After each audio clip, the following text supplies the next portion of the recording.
Hello दोस्तों, आज हम पढ़ने वाले हैं इकोनॉमिक्स का अपना एक मेन टॉपिक नेशनल इनकम।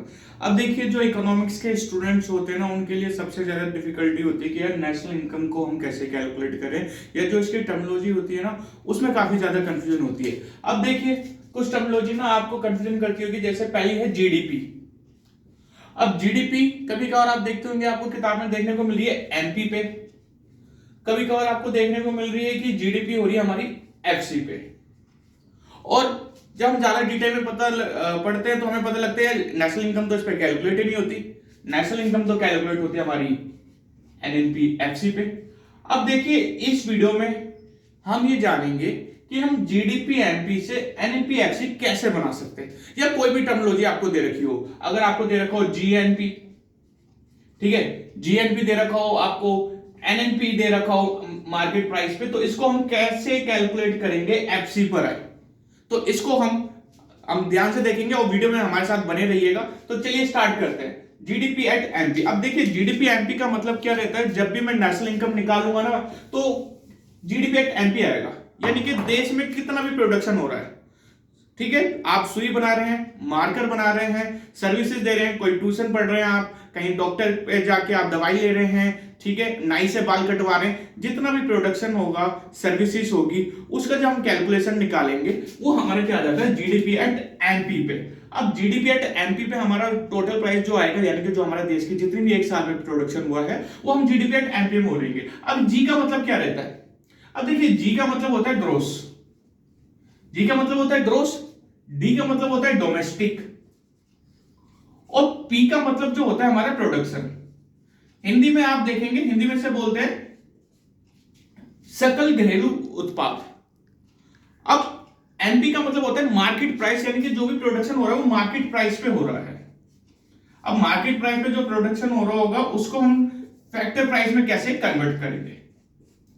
अब देखिए, सिंपल सी बात है, जब मुझे ग्रोस से डोमेस्टिक पे जाना है, यानी कि ग्रोस से मैं नेट पे जाऊंगा, एनएनपी, यानी कि एनएनपी को जो हम बोलते हैं, ये हमारा हो जाता है नेट नेशनल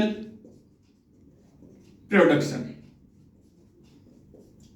ग्रोस का मतलब होगा सब चीज इंक्लूडेड होगी, उसमें आपका जो इतना साल का प्रोडक्शन होगा सब उसमें इंक्लूडेड होगा। अब उदाहरण के तौर पे समझिए कि ये मेरा एक फोन है। अब ये फोन ना मैंने 20,000 रुपए का खरीदा है। अब ये 20,000 रुपए का मैंने फोन खरीदा है, तो क्या ये 20,000 का खरीदने के तैयार हो जाएंगे? आप बोलेंगे नहीं सर, 20,000 का फोन खरीद के लाए हैं तो 20,000 का कैसे लेंगे, आप तो 18 का भी नहीं लेंगे, हम तो 15,000 का लेंगे। अब तो यही देखिए कि एक साल बाद तो उसकी वैल्यू और कम हो जाएगी। अभी मैं एक नया फोन खरीद के लाया हूँ 20,000 रुपए का, और एक घंटे बाद कोई मुझसे उससे 18,000 रुपए देने को तैयार नहीं है, क्योंकि एक घंटे पुराना हो गया।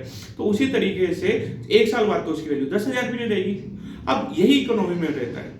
अब क्या रहता है, बड़ी बड़ी फैक्ट्रियां क्या करती है, बहुत सारी मशीनें खरीदेंगी, ठीक है, मशीन्स खरीदेंगी। अब मशीनें का क्या रहता है कि प्रोडक्शन जो रहेगा उसका एक साल तक वो चलाएंगे। अब वो चलाने के बाद उसमें टूट फूट होगी, ठीक है, टूट फूट होगी। अब कोई जो मजदूर है उसने भैया गलती से कुछ स्विच और दबा दिया, कहीं और स्विच दबाना था, उससे क्या रहेगा, मशीन में टूट फूट आएगी, उसका नुकसान होगा। ये एक चीज और हो सकती है, टेक्नोलॉजी चेंज हो जाए, कि पहले कोई और चीज की टेक्नोलॉजी थी, अब कोई नई चीज की टेक्नोलॉजी आ गई, गन्ने का जूस, ठीक है, पहले जो थी हाथ वाली मशीन का था, अब कोई बड़ी बड़ी फैक्ट्री आ गई, उसमें गन्ना डालो सीधा जूस निकल कर आ जाता है, बार बार पीसने की जरूरत ही नहीं होती।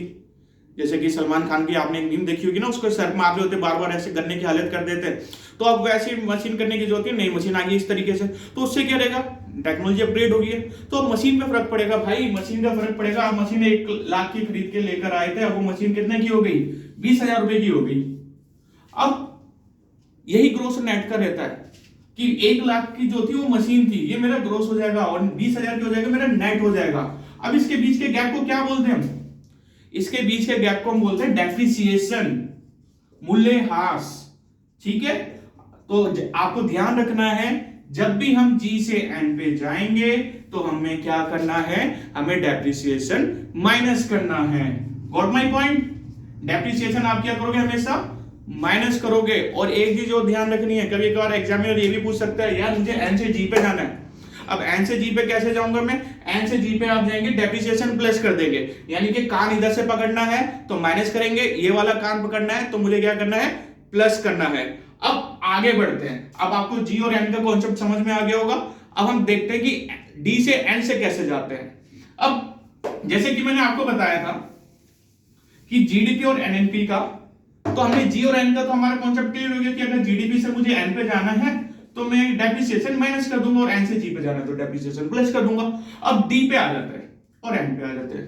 अब डी का मतलब होता है डोमेस्टिक, यानी कि रेजिडेंट्स, हमारे देश में कितने लोग रह रहे हैं, और एन का मतलब हो जाता है नेशनल। अब देखिए डी का मतलब क्या होता है, डोमेस्टिक। डोमेस्टिक का मतलब होता है कि हमारे देश में ना कितने लोग उत्पादन कर रहे हैं।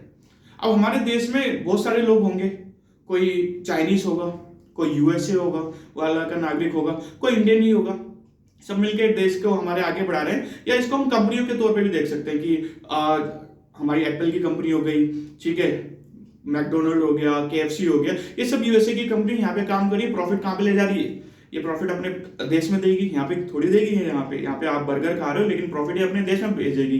तो डोमेस्टिक का मतलब क्या रहता है, हमारे देश में जितने भी लोग होंगे ना, चाहे किसी भी देश के नागरिक हो, पाकिस्तान के क्यों ना हो, ठीक है, पाकिस्तान ही क्यों ना हो, बांग्लादेशी ही क्यों ना हो, उन सबका जो भी यहाँ पे सेवा कर रहे होंगे, प्रोडक्शन कर रहे होंगे, उनकी कैलकुलेशन हमारी जीडीपी में होती है।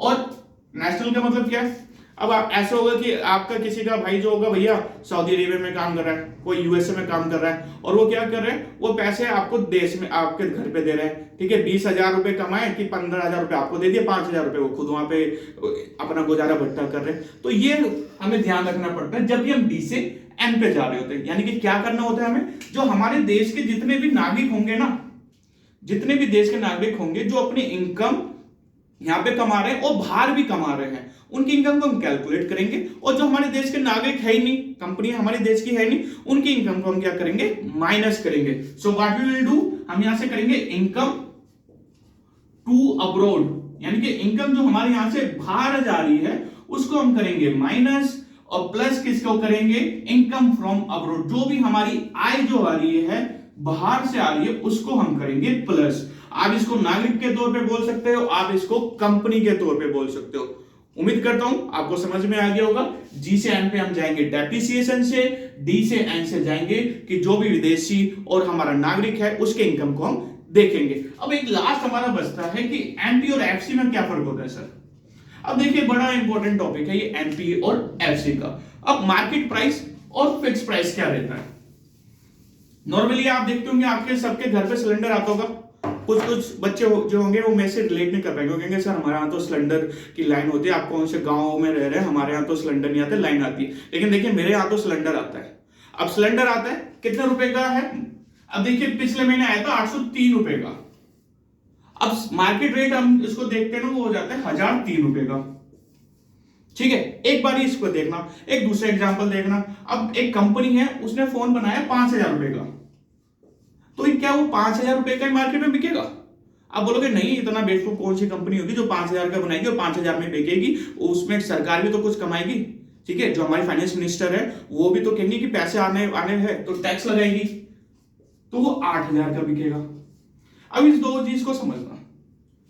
अब कोई सी चीज की वैल्यू जो थी मार्केट में सिलेंडर की वो थी 1,003, लेकिन हम उसका कितना रुपए दे रहे हैं, आप कहेंगे 803 दे रहे, तो इसमें सरकार क्या कर रही है, सब्सिडी दे रही है आपको भैया, ठीक है। यानी कि मार्केट प्राइस क्या है, मार्केट प्राइस क्या है 8,003 है, वो 1,003 है, लेकिन कितने में दे रही है 1,803 में, यानी कि उसके प्राइस को क्या कर रही है, कम कर रही है, ठीक है। तो प्राइस को हमें ये ध्यान रखना पड़ता है। और वहीं पे दूसरा टैक्स, मार्केट फैक्टर कॉस्ट कितना है इसका, फैक्टर कॉस्ट बोलेंगे आप इसका 5,000 है, लेकिन मार्केट प्राइस कितना बिक रहा है, मार्केट प्राइस में बिक रहा है 3,000 रुपए फालतू में, यानी कि 8,000 रुपए में। यानी कि जब भी मैं एफसी से एमपी में जाऊंगा तो मैं क्या करूंगा, एफसी से जब भी मैं एमपी पे जाऊंगा तो मैं टैक्स को क्या कर दूंगा, प्लस कर दूंगा। जब भी मैं एफसी से एमपी पे जा रहा हूं तो मैं टैक्स को क्या कर रहा हूं, प्लस कर रहा हूं। और वहीं पे यहाँ पे मेरी 1,003 जो है वो मेरी मार्केट प्राइस फैक्टर कॉस्ट है, और मार्केट प्राइस क्या है 803, तो सब्सिडी क्या कर रहा हूं मैं, माइनस कर रहा हूं। ठीक है, उल्टा ऐसे हो जाएगा एमपी से एफसी, यहाँ पे प्लस कर रहे हो तो उसको माइनस करोगे और इसको माइनस कर रहे हो तो उसको प्लस करोगे। तो ये चीज आपको ध्यान रखनी है, जब भी जी से एन पे जाएंगे तो हमें क्या करना है, डेप्रिसिएशन माइनस करना है। जब भी डी से हम एन पे जाएंगे तो हमें देखना है हमारे देश में कितने लोग आय कमा रहे हैं और हमारे देश से कितनी आय जा रही है बाहर। और एमपी और एफसी का हमारा क्या मतलब रहता है, एमपी एफसी का मतलब रहता है कि टैक्स से हमारी वैल्यू बढ़ रही होती है मार्केट प्राइस में, और फैक्टर कॉस्ट क्या रहता है, फैक्टर कॉस्ट को बढ़ा रही होती है ना एमपी टैक्स लगा के, और सब्सिडी वैल्यू को घटा रही होती है एमपी को, तो उसे हम माइनस करते हैं। तो उम्मीद करता हूं आपको ये कॉन्सेप्ट अच्छे से समझ में आ गया होगा। जल्दी आपसे नई वीडियो में मिलते हैं। Thank you.